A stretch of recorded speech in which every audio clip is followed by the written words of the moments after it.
Thank you, Deputy Speaker. I move the motion relating to Stage 3 tax cuts in the terms in which it appears on the notice paper.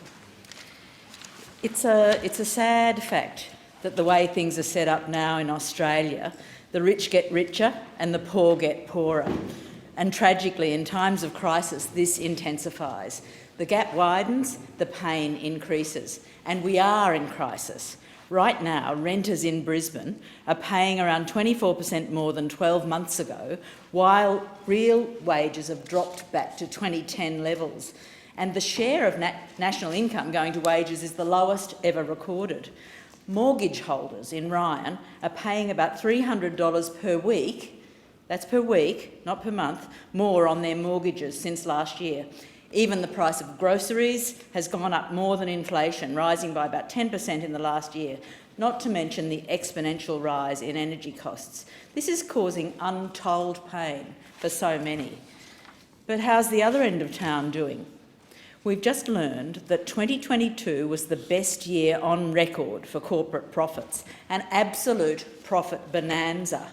More than $5 billion profit in 6 months to Commonwealth Bank, courtesy of much higher interest rates for mortgage holders.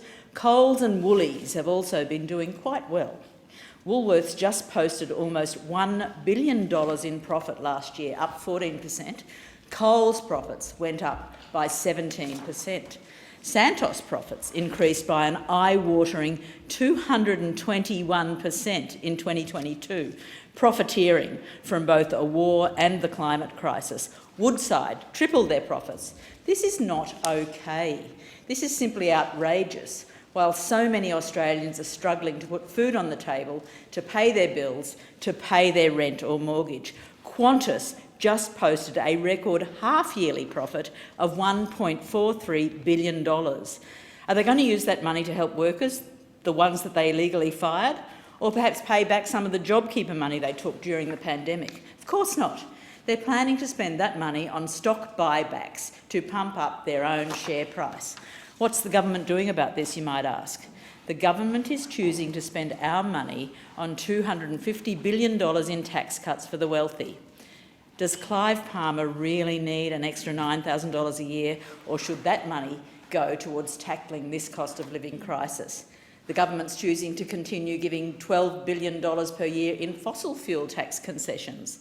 The government is choosing to continue $12 billion per year in tax concessions for property investors instead of tackling the housing crisis. The government is apparently happy to see ordinary Australians exploited so these companies can post record profits. Interestingly, most of these companies are major donors to the Labor Party. In the last financial year alone, the last year, Labor got nearly $1 million from the fossil fuel industry, nearly $1.2 million from the property industry, and $5.2 million from the banks. Not okay. While people are sacrificing meals to pay for their rising rents and mortgages, instead of actually addressing the housing crisis, this government wants to gamble $10 billion on the stock market, paying fund managers millions of dollars in the process to, if that gamble pays off, maybe build a few thousand homes a year. This is completely inadequate. This response will make the housing crisis substantially worse.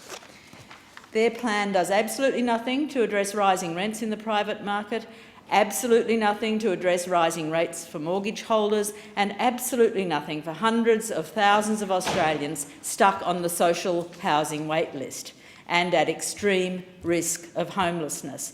Is this good policy? Is this good economic management? Is this looking after ordinary Australians? I say no. It's making things worse. So how did we get here, Australia? To this point where our government is preferencing huge for-profit corporations over ordinary Australians. We got here from decades of policies that reinforce this divide. That's poisoned the well. Obviously, a major overhaul is needed for our very survival, and it needs to start with demolishing the corporate capture of our government. Thank you. Is there